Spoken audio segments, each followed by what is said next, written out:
Let's get more on this now with Rob Geist Pinfold, who is a lecturer in international security at King's College London, joins us now from London. Rob, great to have you with us. 70 sites, 70 targets is indeed a massive strike, but to what degree do you think this is more about a show of force, of a show of vengeance, more than anything else?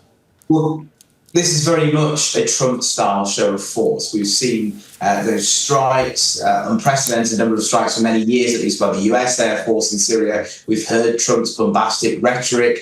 But at the end of the day, this is an extremely performative tactic.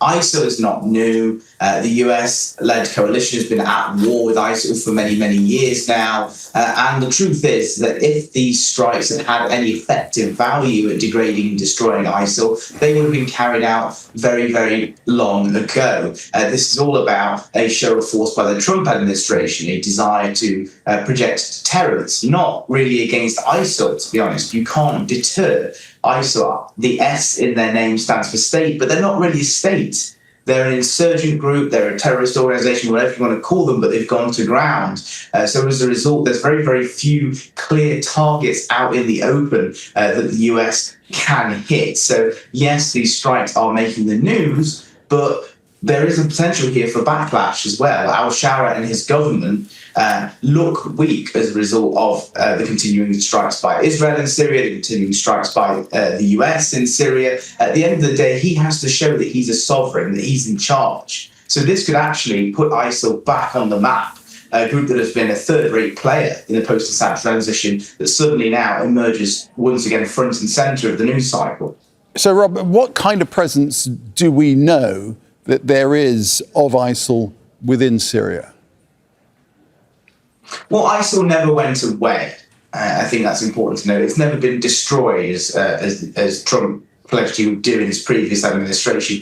But it is a very, very different organisation to the one it used to be. It doesn't really, it doesn't have clearly defined territory. It doesn't have sovereignty. It doesn't have a population that it controls. It is very much acting in leaderless cells or ISIL-inspired attacks, which means the ISIL leadership might not know about them. They have been targeting the Syrian security forces of the new government for a very long time now. They've carried out several attacks, but it's important to note that the number of people killed by ISIL in Syria compared to the number of people killed by the pro-Assad insurgency, by the fighting in Syria, is very, very low. So, as I say, ISIL is very much a third-rate player, but the problem with these strikes is they risk creating a backlash that not only undermines al-Shara, but also makes ISIL look much stronger than they actually are. Right, OK, but when you say backlash, you mean from ISIL or from other groups?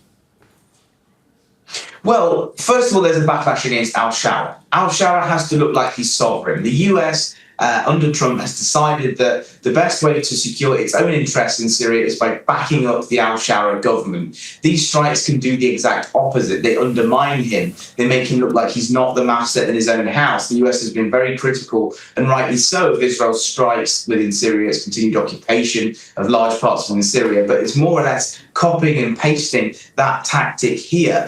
So there's been all sorts of talk about al-Shara having control over his own security forces, but to the Syrian people, this makes al-Shara look very, very weak. And he has to show that he's the one in control, that he is the president of Syria, not just in name, but also in deed and action. All right, Rob, we'll leave it there. Thanks for that. Good to have your analysis. Rob Geist Pinfold speaking to us there from London. Thank you. Thank you, Nick. Don't miss out. Get the full picture. Subscribe to Al Jazeera for reliable news, expert insight. Like, share, stay ahead.